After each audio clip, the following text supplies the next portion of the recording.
Es una buena pregunta para empezar porque una de las primeras configuraciones que Freud va a estar dando sobre el concepto de fantasía aparece precisamente en Interpretación de los Sueños, ¿no?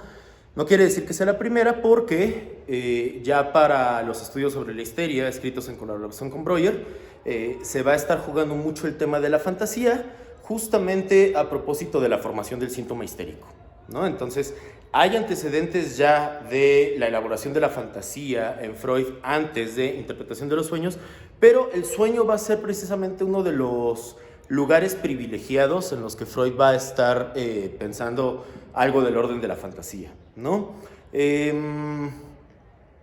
un artículo que me parece también muy importante, que es el de Dos principios del acaecer psíquico, donde se va a contraponer entonces el principio de realidad al principio del placer, y eso por supuesto entonces también tiene relación con la formulación de la fantasía, ¿no? Pero regresando un poquito a Interpretación de los Sueños, ahí es entonces donde lo que el propio Freud llama el núcleo duro del sueño tiene que ver con las formaciones fantasmáticas, fantasiosas, y vean que dudo en decir fantasmático porque eso está más cercano al francés, y ahí sobre todo va a estar Lacan, pero en Freud la cuestión de los sueños, como repito,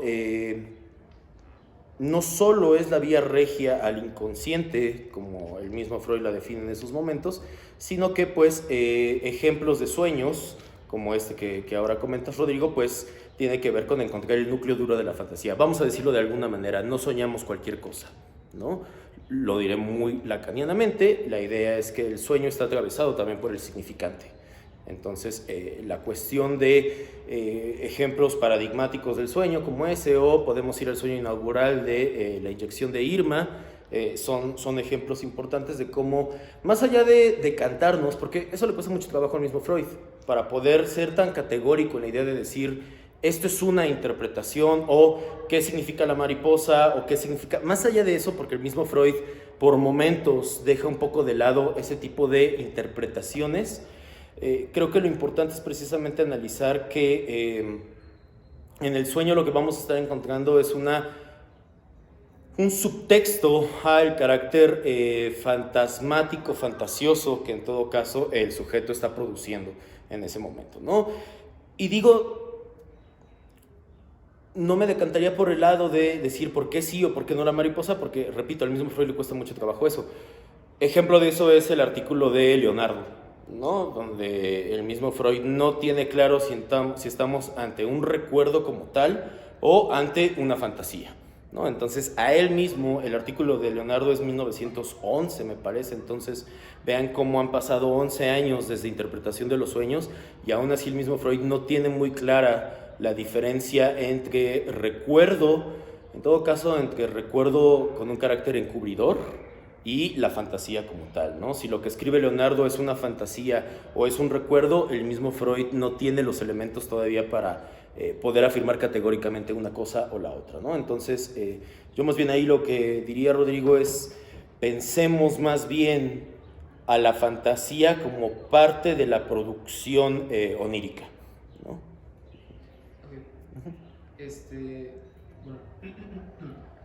Bueno, una cosa como pequeña que aparece en el escenario, eso porque me llamó la atención, es lo que Lacan habla de como la diferencia entre la percepción y la conciencia Claro. de la representación. Entonces, nada más es como de la pregunta es cómo se da en Lacan el paso de percepción a conciencia de un estilo. Claro, eso es muy importante, y me remito de nueva cuenta a Dos principios del acaecer psíquico, porque ahí va a empezar a formarse el concepto de realidad psíquica, ¿no?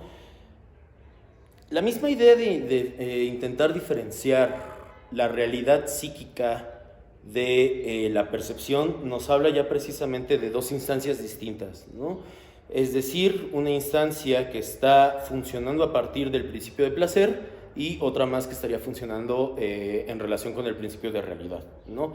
El principio de realidad operaría apuntando hacia el sistema percepción-conciencia, lo estoy diciendo en términos de la primera tópica, es decir, consciente, preconsciente y sistema percepción-conciencia, el principio de realidad sobre todo estaría apelando a la percepción, mientras que el principio de placer, que ahí es donde encontramos la fantasía, estaría operando de cara al principio, ya lo dije, al principio de placer, precisamente, ¿no? Entonces, conciencia de uno y percepción, creo que en Lacan podemos irlas ubicando muy de cerca a esta distinción que hace Freud entre principio de placer y principio de realidad, ¿no? ¿Dónde se juega entonces el principio del placer? En la fantasía, precisamente. ¿Dónde operaría o en qué instancia operaría el principio de realidad en lo que tiene que ver con los procesos propios del sistema percepción-conciencia, ¿no? Y es en última instancia lo que está encontrando Freud y, de nueva cuenta, a propósito de tu pregunta, Rodrigo, creo que Lacan lo está siguiendo muy de cerca, ¿no? La producción fantasmática obedece más a esa realidad psíquica que a lo que podríamos llamar la realidad como tal, ¿no? Concepto también problemático, pero de nueva cuenta, pensando la realidad en términos muy lacanianos como la intersección entre el registro de lo simbólico y el registro de lo imaginario, ¿no? Eso de conciencia de uno, así como lo planteas ahora retomando a Lacan, suena más a la realidad psíquica contrapuesta a la realidad que tendría que ver con el sistema percepción-conciencia, ¿no? Apelemos entonces a la subjetividad, precisamente. Desde el psicoanálisis, una de las grandes distinciones que se empiezan a hacer, y ahí están varios de los inicios de la propia propuesta freudiana, es precisamente que cada sujeto configura su propia realidad. Y entre comillas, precisamente porque no es la realidad del sistema percepción-conciencia, sino remitiría más bien a ese concepto de la realidad psíquica, ¿no? También Lacan hablando de eso, justo dice que los procesos primarios, el inconsciente en la forma de los procesos primarios, dice que está en todas partes y justo dice que está como entremetido en ese espacio que se da entre la percepción y la conciencia que hacemos de algo. ¿De qué manera los procesos primarios justo entran ahí, juegan un papel en el paso que se da de percibir algo a tener conciencia de ello? Otra vez, interpretación de los sueños, hay un apartado, ahora no recuerdo el número, pero que es justamente fuentes y materiales de los sueños, se llama. Entonces, esto que nos ha ocurrido a todos, yo pienso, ¿no? Precisamente, si hoy tuve la experiencia de ir al súper, probablemente ese día sueñe con algo relacionado con ir al súper, ¿no? Si hoy nadé, probablemente sueñe algo relacionado con que estoy nadando. Lo interesante entonces es precisamente estos intersticios, como tú mencionas, ¿no, Rodrigo? Es no solo el sueño toma sus materiales y sus fuentes, no solo de esa realidad que tiene que ver con la percepción, el sistema percepción-conciencia, sino también con esos resabios que se están jugando a la hora de la transfiguración de las ideas latentes hacia el contenido manifiesto, ¿no? Que son estos dos niveles del sueño que Freud está proponiendo. Entonces, ¿cómo se están jugando? ¿Cómo va esto? Yo creo que lo primero es precisamente en el sueño, ¿no?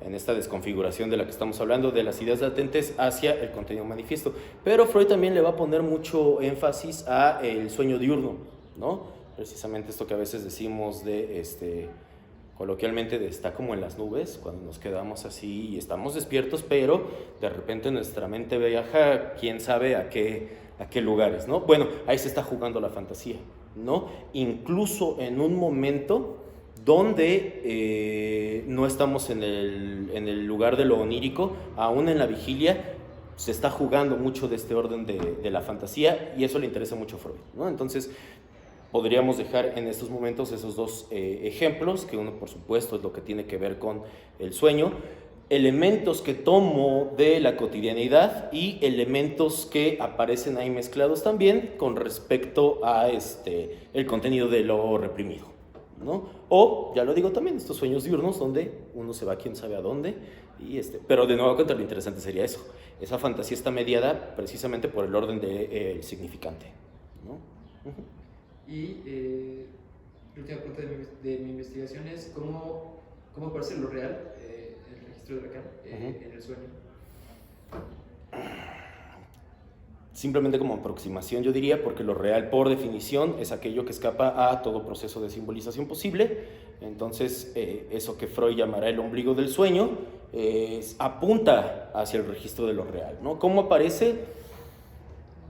Si somos muy estrictos diríamos no aparece, ¿no? Más bien lo único que tenemos son aproximaciones entendidas en su proceso de desconfiguración, que otra vez es el proceso de trabajo del sueño, que va desde las ideas latentes hacia el contenido manifiesto, ¿no? Eso sería en última instancia el Traumarbeit, como lo llama precisamente Freud, ¿no? Entonces, el inconsciente como tal no se expresa, sino que más bien es a través de sus formaciones que algo de eso se puede estar jugando, ¿no? Formaciones del inconsciente, sueño, acto fallido, lapsus, pasaje al acto, recuerdo encubridor y así sucesivamente, ¿no? Bueno, luego vas con tu investigación, Shiloh. Sí. ¿Quieres explicar? Sí. Igual, en esta parte de la formaciones del inconsciente en las que se expresan este tipo de fantasías, yo tenía como la duda de si el arte podría ser una manifestación del inconsciente, porque me remito a este texto que trata de el sueño y el poeta, arte y el poeta. ¿Sí se llama así? No lo tengo muy presente ese, Shiloh. Bueno, el chiste es que hace una comparación entre el niño y el poeta, que ambos de alguna forma pueden expresar sus fantasías, el niño a través del juego y el poeta a través de sus poemas. Entonces eso me remite a que el arte de alguna forma puede expresar lo que estamos fantaseando. Pero bueno, igual este fantaseo quizás nunca va a poder ser como súper puro al momento de expresarlo, porque al menos yo creo en la gente neurótica, pues pasa por un filtro moral. Claro. Y pues en este sentido, mi pregunta es si usted cree que cualquier expresión artística transmite o puede transmitir una fantasía, o al menos un poco de eso, escarbando la fantasía. Yo creo que sí, porque de nueva cuenta, así como podríamos decir que no soñamos con cualquier cosa, sino que ahí está la cadena significante involucrada de alguna u otra manera, pensaría que de nueva cuenta en el arte esto puede funcionar así, ¿no? Hace poco estaba leyendo un texto de Darian Lieder que se llama El robo de la Mona Lisa, y en él comentaba precisamente que si Lacan va a definir el sujeto como un significante para otro significante, en el mundo del arte sucedería algo parecido, ¿no? La pregunta de Lieder es ¿cómo podemos entender una obra de arte? Y la obra solo podría ser entendida en relación con otras obras de arte. Es decir, Lieder está jugando un poco con esta idea de un significante solo toma sentido frente a otro significante. Una obra de arte entendida como algo del orden del significante solo tomaría sentido frente a otro tipo de obras, es decir, a otro tipo de significantes, ¿no? Entonces, así como no soñamos con cualquier cosa, yo diría que el artista en su generalidad, hay algo de la fantasía jugándose ahí, ¿no? Digo algo de la fantasía, Shiloh, porque precisamente me parecería problemático decir que toda obra es expresión de una fantasía o de la fantasía, ¿no? Más bien me parecería, atendiendo a esto que comento sobre Lieder, que hay algo del orden de la fantasía jugándose ahí, ¿no? Y el problema de toda la vida con la obra de arte desde el psicoanálisis es que Freud está pensando en relación con el concepto de la sublimación, ¿no? Y digo un problema porque sabemos que no lo desarrolla al 100 ese concepto, es problemático. Hace unas semanas también estaba revisando 3 ensayos de teoría sexual y ahí ya está hablando de sublimación. Por supuesto que el texto de Leonardo es otro, donde va a estar hablando de sublimación con mucho cuidado, pero no lo desarrolla. Y finalmente, Pulsiones y destinos de pulsión, aparece la sublimación como uno de los 4 posibles destinos, ¿no? De la pulsión precisamente. Entonces, definitivamente, Shiloh, creo que sí hay algo de la expresión de la fantasía en la obra de arte.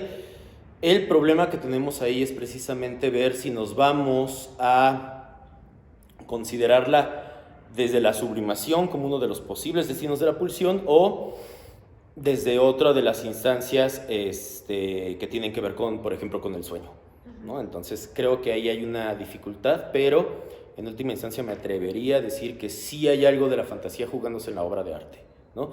Y con eso no quiero caer en estas visiones muy simplistas de repente decir la obra de arte es la expresión de la fantasía, o ya saben que incluso a veces se hace como este análisis que lo hace el propio Freud, y por eso se equivoca, ¿no? De querer encontrar el Edipo en ciertas pinturas de Leonardo, me parece que no es tan fácil ni tan simple poder hacer ese tipo de ejercicios, tanto así que hasta hoy en día la comunidad psicoanalítica cada vez tiene más reservas con ese tipo de ejercicios precisamente, pero considerando la teoría, creo que sí hay algo de la expresión de la fantasía en la obra de arte, ¿no? Entendiendo muy lacanianamente la fantasía en relación con algo del orden de la cadena significante, ¿no? Okay. Sí, pues preguntaba esto porque justamente después Jung habla de algo que se llama la imaginación activa y es de que, bueno, su forma de intervención es que llegues tú en un primer momento y imagines, bueno, que dibujes o pintes la primera imagen que se te viene a la mente. Entonces que la tienes como que poner ahí, como en pausa y ya sea hacer una obra de arte, ya sea un baile que tenga que ver con eso, algún tipo de expresión artística que pudiera como expresar esa fantasía. Y habla de algo que me parece curioso porque dice que ahí, por medio de la imaginación activa, puedes hacer un conecte entre lo inconsciente y lo consciente, porque lo inconsciente sería como esa fantasía y lo consciente pues ya de la forma en la que lo estás dibujando, pero la verdad es que hacer un conecte tan rápido así, yo creo que estaría difícil porque claramente tu mente lo va a ir difuminando, ¿no? Y bueno, ahí ya estaba pensando yo, bueno, si haces ese tipo de cosas, ese tipo de ejercicios de plasmar tener una imagen en tu mente y después dibujarla, podría ser como esto un tipo de asociación libre, ¿no? Por el simple hecho de no querer que pase por un filtro moral. Entonces, sí tiene sentido como esa asociación. Para Jung sí, para Freud no. ¿No? Justamente ahí, ese es uno de los grandes puntos de desencuentro entre Freud y Jung, ¿no? Esta frase de hacer consciente lo inconsciente y que ahora la estás retomando, Shilo, eso es algo con lo que Freud no estaría de acuerdo, ¿no? Porque precisamente lo inconsciente en tanto inconsciente sería inaccesible, ¿no? En el yo y el ello, sobre todo es ahí donde Freud va a querer poner los puntos sobre las íes de cara a ese tema. Y repito, por eso es uno de los grandes desencuentros con el propio Jung, ¿no? ¿Dónde queda más clara esta discusión de Freud frente a Jung? Yo diría otra vez con Lacan, ¿no? Apelando y regresando a la pregunta de Rodrigo, ¿qué es lo real? Lo real es aquello que se muestra como completa y absolutamente inaccesible en términos de lo imaginario y en términos de lo simbólico. Entonces, el ejercicio que propondría Jung tiene todo el sentido para Jung precisamente, pero ahí creo que tendríamos que aceptar ciertos presupuestos con los que me parece ni Freud ni Lacan estarían de todo de acuerdo, ¿no? Porque la asociación libre, otra vez, en última instancia, sería que aparezca algo del orden de lo inconsciente, pero no en ese núcleo duro del que hablamos, que es en última instancia un trabajo de análisis de cara a los sueños, pasar del contenido manifiesto hacia las ideas latentes, pero hacia las ideas latentes. Aquello que es lo reprimido, eso es inaccesible, ¿no? Entonces, ¿se puede jugar algo del orden de la fantasía? Sí, yo creo que en última instancia Freud diría, claro, es que piensa en el tema de la fantasía, incluso con todo lo que estamos diciendo, el momento de la fantasía es una mediación. Es una mediación entre el sistema percepción-conciencia y aquello del orden de lo reprimido. Pégale a un niño, de Freud. Justamente ahí viene uno de los artículos donde con mayor cuidado va a hablar de la fantasía y de lo que da cuenta es precisamente de ello, ¿no? El momento de la fantasía es una mediación entre aquello que podemos representar y algo del orden de lo reprimido, ¿no?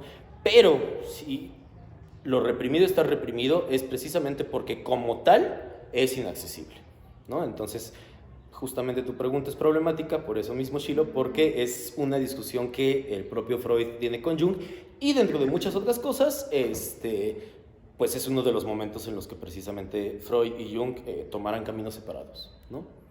Sí, es que incluso desde la arteterapia se dice mucho que se usa para eliminar como este filtro y lo que no puedes palabrar, pues no sé exactamente cómo funciona. Ujú. Pero bueno, hasta ahí llega mi tema. Dale. Gracias. No, ¿de qué?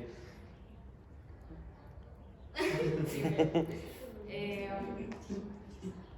bueno, mi tema, yo estoy abordando una aplicación que se llama Bumble. Ajá. ¿La conoces? Ujú, Justo sí. hay una sección que es como de citas. Y justo pues, o sea, estoy como investigando esa aplicación como en torno a pues esta parte como imaginaria y como simbólica y como cuál es el concepto como del amor respecto, o sea, como en la actualidad y así. Ujú, ujú. Entonces la primera pregunta es, o sea, ¿cómo tú describirías como el concepto de amor en Lacan? Bueno, pues esa frase casi cliché que existe, ¿no? De amar es dar lo que no se tiene a quien no es, ¿no? Y además es conflictivo porque la segunda parte de la frase no la menciona Lacan, ¿no? Otra vez, me parece que ahí podemos hablar de dos momentos para contestar esa pregunta, Regina. El primero sería el seminario 8 de la transferencia, ¿no? Para ir directamente a Lacan, después voy a regresar a Freud, pero para ir directamente a Lacan, creo que ahí está el seminario 8, ¿no? Seminario 8, que es justo el seminario de la transferencia, y donde va a hablar del proceso de análisis justo en términos de la metáfora del amor, ¿no? ¿Por qué un proceso de análisis sería algo así como la metáfora del amor en Lacan? Precisamente porque hay un momento de puesta en escena de toda la fantasía del sujeto, precisamente, ¿no? ¿Cómo se establece la fantasía en términos de esta metáfora del amor? A través de la transferencia, definitivamente, ¿no? Y para eso incluso podemos regresar a los inicios de la propia teoría, que es Anao, que precisamente confiesa este enamoramiento hacia Breuer, y que pues ni Breuer ni Freud saben qué hacer en ese momento, ¿no? Y no lo saben qué hacer porque el concepto de transferencia todavía no está desarrollado, ¿no? En última instancia, ¿qué es la transferencia? Vamos a decirlo más o menos así, como ese depositar en la figura del analista toda una serie de investiduras libidinales, ¿no? Lo voy a decir así muy en términos de la metapsicología del 14. ¿Qué es entonces en última instancia el amor? Pues sería, y me parece que podemos decirlo así, la escenificación de toda esa historia del propio sujeto, invistiendo objetos con carga libidinal, ¿no? Y esto es interesante porque si hablamos del amor en Freud y en Lacan, me parece que no estamos hablando únicamente de una relación de pareja, de la relación con otro ser humano, sino que incluso investimos libidinalmente ideales como la patria, por ejemplo, ¿no? Investimos libidinalmente algunas de nuestras actividades, es decir, eso tendría que ver entonces con la generación del amor, y el análisis, repito, seminario 8 en Lacan, sería una demostración de cómo funciona precisamente esa metáfora del amor en términos transferenciales, ¿no? Sobre todo en el seminario 8 hay un concepto que me parece que tiene que ver con esto que preguntas, Regina, y es el concepto de agalma. Agalma es un término griego que significa, como todo término es de repente difícil de traducir, entonces no voy a dar la definición técnica, académica, sino que voy a recurrir a la coloquialidad. El agalma es cuando decimos, tiene ese no sé qué sé yo. El agalma es ese brillo, tiene que ver con una característica que nos llama mucho la atención de un objeto o de una persona, pero que no sabemos describir, que no sabemos entonces cómo hacerlo. ¿Qué tiene que ver el agalma con la metáfora del amor? ¿Qué tiene que ver el agalma con la transferencia? Es algo que nos llama la atención de esa persona, pero que ni siquiera podemos identificar como tal, ¿no? Y el trabajo de la agalma va a estar en el seminario 8 de la transferencia, ¿no? Entonces, algo de eso tiene que ver ahí con Lacan, y que regresando un poquito a Freud, para no extenderme de más, pero me parece que otra vez está siguiendo muy de cerca Lacan a introducción al narcisismo, ¿no? En última instancia, la relación amorosa, la elección de objeto y la investidura libidinal de objetos, pues tiene que ver precisamente con el narcisismo primario. ¿Qué es el narcisismo en última instancia? Es el yo amándose a sí mismo. En un primer momento de manera autoerótica, autorreferencial, narcisismo primario, y posteriormente ya no es una libido yoica la que se está jugando, sino una libido objetal. Pero en última instancia tiene que ver con que el yo busca amarse a sí mismo. En el narcisismo secundario es el yo amándose a sí mismo ¿a través de qué? A través de la otredad, precisamente. Abandonado el momento del autoerotismo, ahora se trata de que el yo se ame a sí mismo, pero a través de la relación con la otredad, precisamente, ¿no? Entonces, creo que son dos puntos ahí desde Lacan que se puede pensar en términos de la introducción al narcisismo y en términos del análisis del seminario 8, ¿no? El de la transferencia. Bueno, la siguiente pregunta es justo como, en torno al amor. O sea, ¿qué concepto, tú crees que, se puede como abarcar el psicoanálisis actualmente en el amor? O sea, no sé si me entiendes. ¿Sí? Es una pregunta bien complicada porque voy a citar a Julia Kristeva. Y Kristeva, en este texto que se llama Historias de Amor, creo que de hecho sí se llama así, estoy casi seguro que se llama así. Ella dice, ser psicoanalista significa entender que toda historia es una historia de amor, ¿no?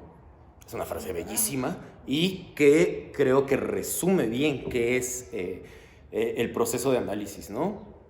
Y claro, y no podría ser de otra manera, porque atendiendo otra vez a introducción al narcisismo, en última instancia el sujeto se las tiene que ver todo el tiempo con la investidura de objetos libidinales, ¿no? Fíjense, no es casualidad que Freud escriba Introducción al narcisismo y duelo y melancolía en la misma época, porque en última instancia la aceptación que va en contra del autoerotismo, de poder amar algo o a alguien, implica al mismo tiempo la transitoriedad, otro artículo que está escribiendo en esos años, la transitoriedad de ese amor. ¿Qué es la transitoriedad? Entender que todo tiene un principio y que todo tiene un final. Cuando yo acepto amar algo o a alguien, acepto de manera implícita el riesgo de la pérdida de ese objeto de amor, que se llamará el duelo, ¿no? ¿Qué vamos a hacer a un análisis en última instancia? Vamos a hablar de amor. Amores perdidos, amores de la fantasía, amores en desencuentro, amores y desamores, amores que nos remiten a ese primer momento del desarrollo psicosexual, amores idealizados, de lo que ustedes quieran, pero esa frase de Kristeva me gusta mucho porque creo que deja ver bien de qué va más o menos el psicoanálisis, por lo menos en la parte clínica, y se trata de ir a hablar de amores que implican al mismo tiempo que duelos, como lo hemos dicho también, ¿no? Entonces, pregunta bien complicada porque yo diría ese es el tema del psicoanálisis, el amor, ¿no? Tanto en su parte afirmativa como en la parte negativa, que es el duelo, ¿no? Y pues terminaría otra vez la respuesta citando a Kristeva, ¿no? Ser psicoanalista es entender que todas las historias en el fondo son historias de amor, ¿no? Perfecto. Pues tenía una tercera pregunta, pero creo que ya se respondió. Ok. Entonces, ¿quieres? Sí, pero sí lo voy a preguntar. Sí, es que se me olvidó preguntarte algo.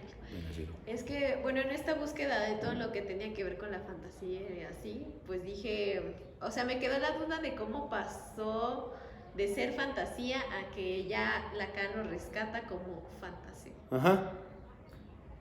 Bueno, el fantasma. Sí. Es casi una cuestión de traducción, Shilo. ¿Ah, sí? Del fantasí alemán al sí, porque no es fantôme como tal, es disculpen mi francés, pero sí es como un fantasma, no sé cómo se pronuncia. Entonces, sí, porque no es el fantôme como tal, pero yo diría que ese paso es casi un tema de traducción, porque si analizamos, y de hecho era algo que comentaba con Rodrigo antes de la entrevista, ¿no? La cuestión del fantasma en Lacan está siguiendo muy de cerca a la noción de fantasía en Freud, ¿no? Entonces, del alemán al francés, creo que ahí es entonces donde está esta este proceso de cambio. Por supuesto va a haber diferencias teóricas, pero yo diría en principio son mínimas, ¿no? Cuando Lacan está hablando del fantasma, se está refiriendo en última instancia a lo que Freud llamaría fantasía también, ¿no? Claro, porque Losange, que tiene que ver justamente con el tema del fantasma, opera prácticamente igual que lo que Freud está pensando, ya lo digo, desde estudios sobre la histeria hasta, más bien pasando por interpretación de los sueños, pasando por el artículo de Leonardo, pasando por 2 principios del acaecer psíquico y así sucesivamente, ¿no? Entonces, creo que ahí quizás la cuestión es más una onda de traducción que una disputa real en términos teóricos. Chilo. Ok. Ujú. Ok.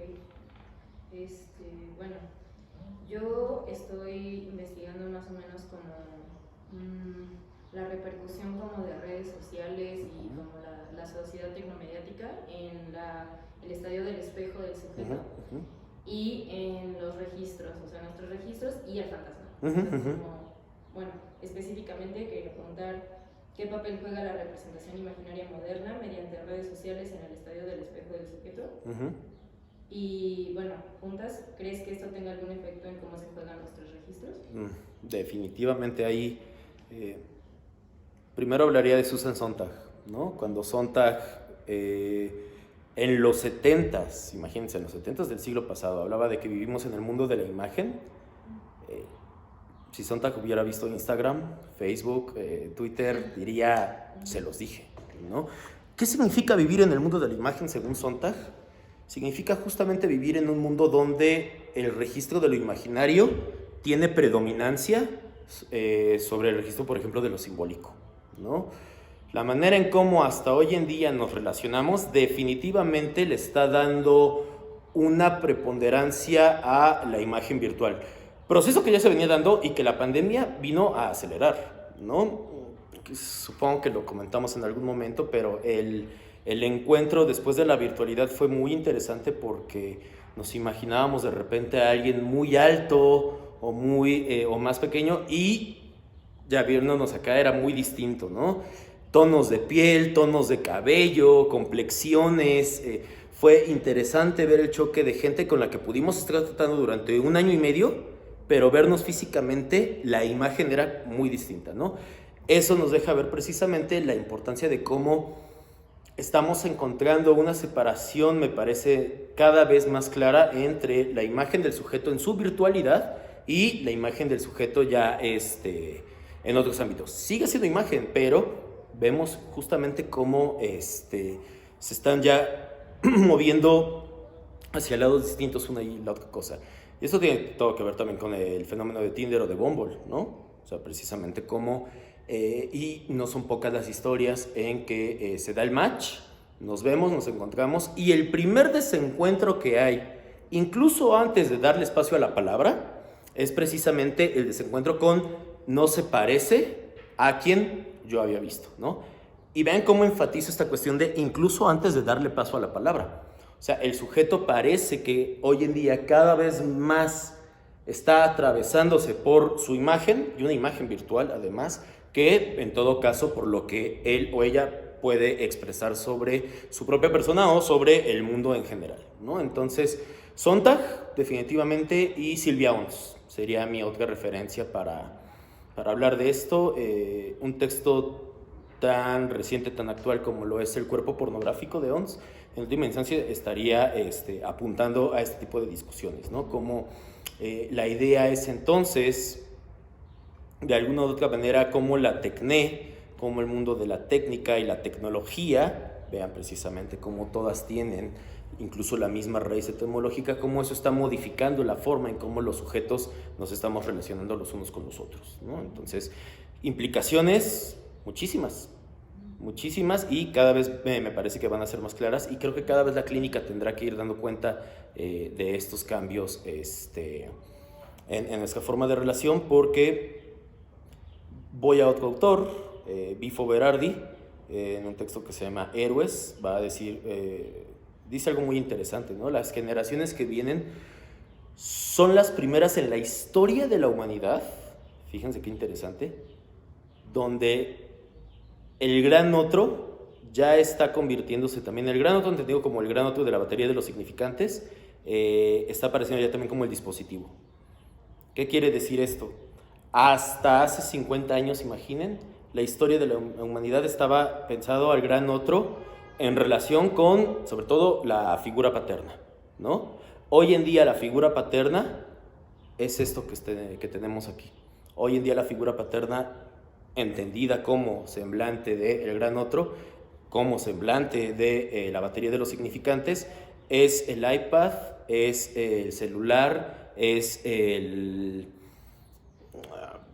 pues cualquier otro dispositivo digital que ustedes quieran imaginarse. Se está configurando una nueva forma de aparición del significante, Regina. Entonces, por supuesto que la preponderancia de lo imaginario, tal y como digo, lo propone Sontag desde los 70s, no solo va a modificar, ya está modificando la manera en cómo los sujetos nos relacionamos los unos con los otros, ¿no? Uh-huh. No, pues justo, gracias, resolviste una pregunta que iba a decir del desencuentro y la diferencia, pero también, o sea, como si pudieras ahondar en eso, o sea, en cuanto a qué repercusión puede tener en el sujeto y la formación de sus vínculos, y también en, o sea, Roland Barthes habla como del goce infinito y mortífero, que trae como el uso de tecnología y de representación imaginaria, y que justo, o sea, en ese goce también está incluida la evitación del desencuentro, ¿no? Entonces permite al sujeto como bailar más en su fantasma o fantasía. Claro. Y, ¿qué opinas de eso? Y justo, o sea, como, bueno, sí, o sea, como el papel del fantasma y efectos sobre esto. Uy, hay un montón de cosas que decir, ¿no? O sea, fíjense, empezamos la entrevista diciendo que la fantasía sobre todo tiene que ver más con el principio de placer que con el principio de realidad. ¿Por qué? Porque el principio de realidad implica el encuentro con el otro. Y el encuentro con el otro es casi siempre un desencuentro, ¿no? Porque estamos instalados en el narcisismo secundario, precisamente. O sea, el yo deposita toda una serie de cuestiones en el otro. Y por eso es casi siempre un desencuentro, porque el otro también tiene su propia castración, lo que significa que el otro también tiene sus propias fantasías, que el otro... Es bien difícil hacer eso. Esa es la cuestión del amor desde que somos seres humanos, ¿no? Fíjense en los mecanismos del Bumble o del Tinder precisamente. Lo que intentan este tipo de nuevas aplicaciones, de nuevos tipos de encuentro, es reducir al mínimo la contingencia. ¿Qué quiero decir con eso? Reducir al mínimo la posibilidad de desencuentro. Porque entonces yo quiero a alguien, y para eso están las descripciones de cada uno de los perfiles, yo quiero a alguien que le guste lo que le gusta a mí, que tenga los ojos que me gustan a mí, que viva cerca de mí, que tenga los mismos gustos, que les guste, etcétera, etcétera, etcétera. O sea, yo voy a elegir a alguien casi a la manera de un casting, casi a la manera de un catálogo. Voy a elegir a alguien que se ajuste en la medida de lo posible a mí. Intentando reducir, como digo, la mayor cantidad de marco para el desencuentro, ¿no? Una.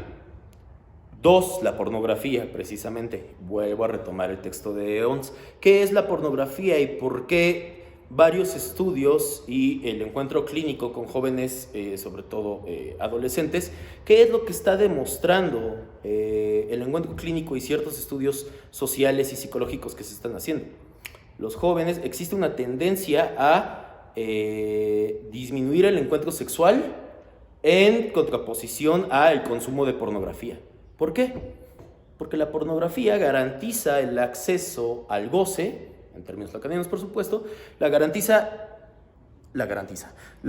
pornografía garantiza un acceso inmediato al goce, a diferencia de el encuentro sexual con el otro, ¿no? ¿Cómo se juega esto en redes sociales? ¿Cómo se juega esto de nueva cuenta en el mundo de la técnica, en el mundo de la tecnología? Pues tiene todo que ver con lo que estamos diciendo, ¿no, Regina?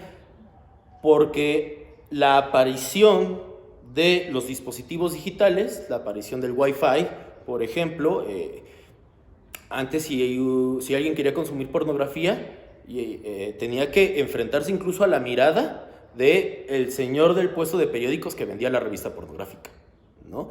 Con el desarrollo de la técnica, incluso esa mirada del otro está ya relegada. porque yo puedo acceder a una cantidad inimaginable de contenido pornográfico, cosa que anteriormente tampoco sucedía, en la comodidad de mi hogar, en la comodidad de mi cuarto, ¿no?